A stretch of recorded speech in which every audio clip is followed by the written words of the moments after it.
In a village near Nanjing, where the air carried the scent of rice fields and morning mist, I was 14 when my world unraveled. My family lived in the shadow of simplicity.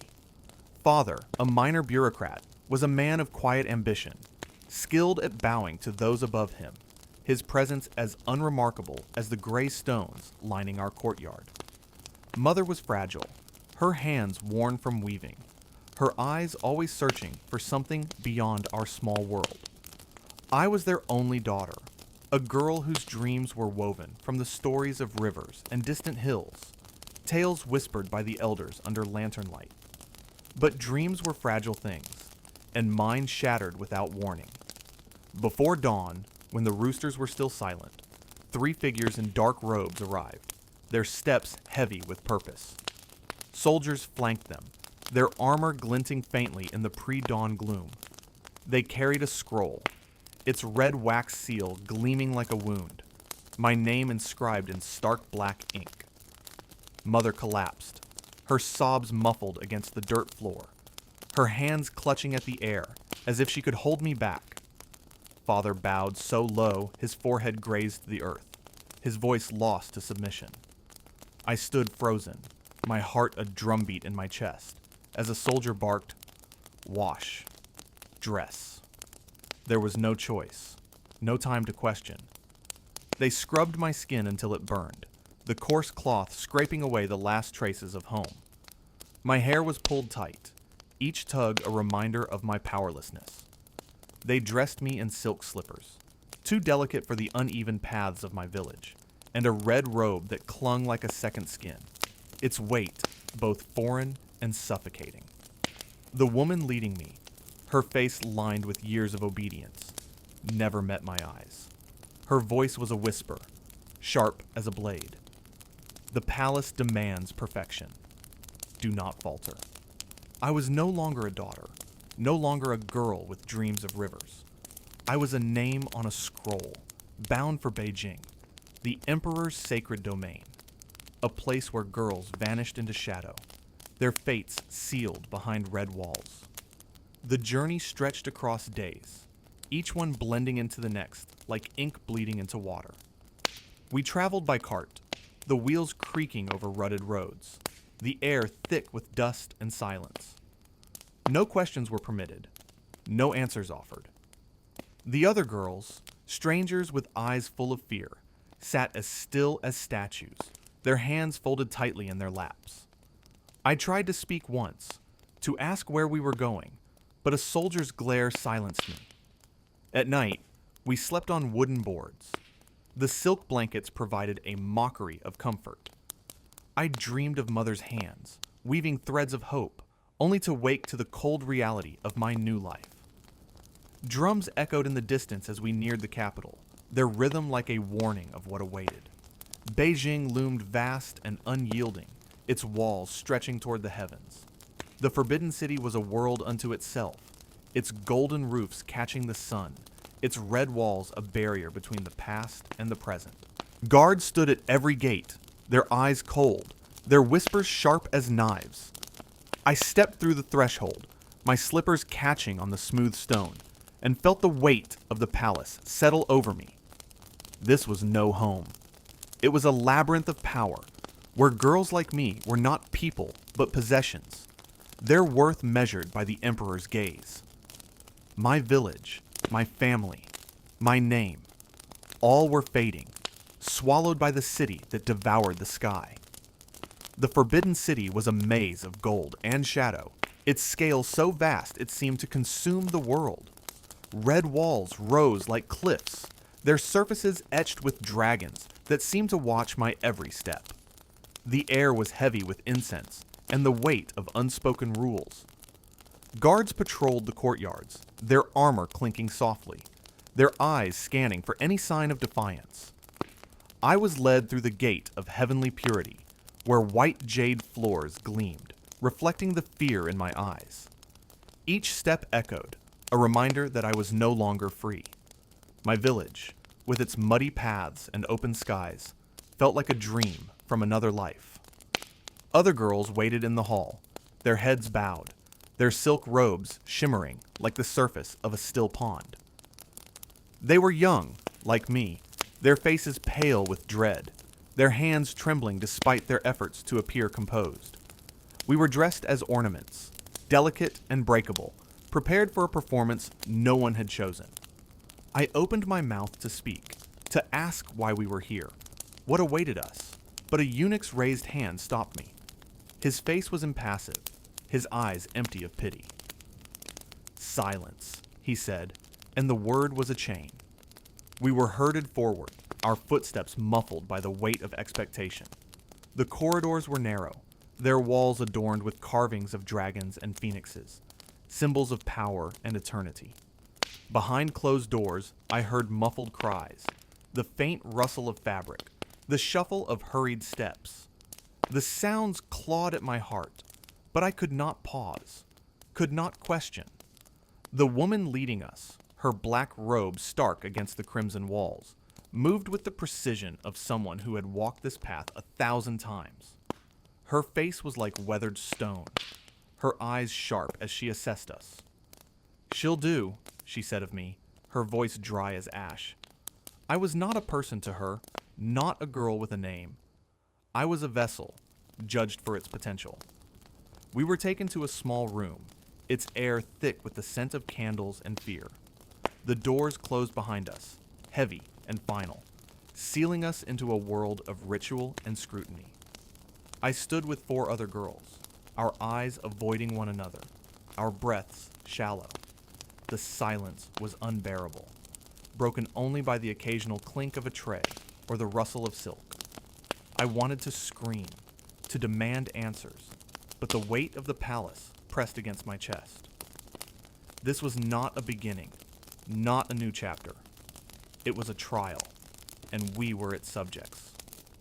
The room was dim, lit by flickering candles in iron holders. A mat lay on the floor, its surface worn, but clean, a wooden table beside it, holding tools I could not name. The old woman stood waiting, her hands steady, her expression unreadable. She had seen countless girls pass through this room, their fates decided by her judgment. I realized then that this was no mere inspection. It was a verdict, one that would determine whether I belonged to the Emperor or to oblivion. The candles cast long shadows, and in their dance I saw the ghosts of those who had come before, their stories lost to the palace's endless hunger. The order came without warmth. Undress. The eunuch's voice was flat, his face a mask of indifference, his gloved hands poised to act. I hesitated, my fingers trembling at the edge of my robe. But hesitation was a mistake. The fabric was pulled open, exposing me to the cold air and colder eyes. 4 other girls stood nearby, their heads bowed, their silence a shield against the shame we all felt. We were not people here, not daughters or sisters. We were objects, judged for their purity. The bath was a ritual of erasure. Cold water stung my skin, poured from bronze basins by hands as rough as stone. They scrubbed my scalp, my arms, every inch of me, their movements precise but devoid of care. If I flinched, a sharp reprimand followed, a reminder that the Emperor's court tolerated no imperfection. My nails were trimmed to the quick, my skin polished with oils until I gleamed like a statue. No explanations were given, no kindness offered. They dressed me in a pale blue robe, stiff and unfamiliar, its red sash a mark of my untested state. Bronze mirrors lined the wall, their surfaces dull but unforgiving. I stared at my reflection, searching for the girl I had been, the one who ran through fields, who laughed with her mother under the stars. She was gone, replaced by a stranger with a pale face and haunted eyes. A bell rang, sharp and final, cutting through the silence. One girl was called forward, her steps unsteady as she disappeared through a heavy door. We knelt, forbidden to speak or look up, even as faint cries echoed from the hall. This was not preparation. It was the stripping away of who we were, our names, our voices, our homes. Hours passed, the stone floor numbing my knees, the cold seeping into my bones. The red sash marked me as untested, a weight I could not shake. When my name was called, my legs trembled, barely carrying me forward. The corridor was narrow, its crimson walls lit by flickering lanterns, the air thick with the scent of incense and fear. A tray passed by, holding a neatly folded cloth, its purpose unspoken but understood. I kept my eyes forward, refusing to look, refusing to falter. The room was small, its air heavy with the scent of old wood and ritual. A mat lay on the floor, its surface scratched but clean, a wooden table beside it holding a scroll and brush. The old woman knelt, her hands steady as she began the inspection.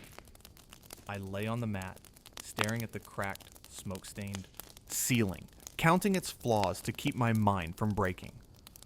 Her voice muttered words I barely understood. No signs of trauma. Intact. Acceptable. The eunuch scribbled, his brush moving with the indifference of routine.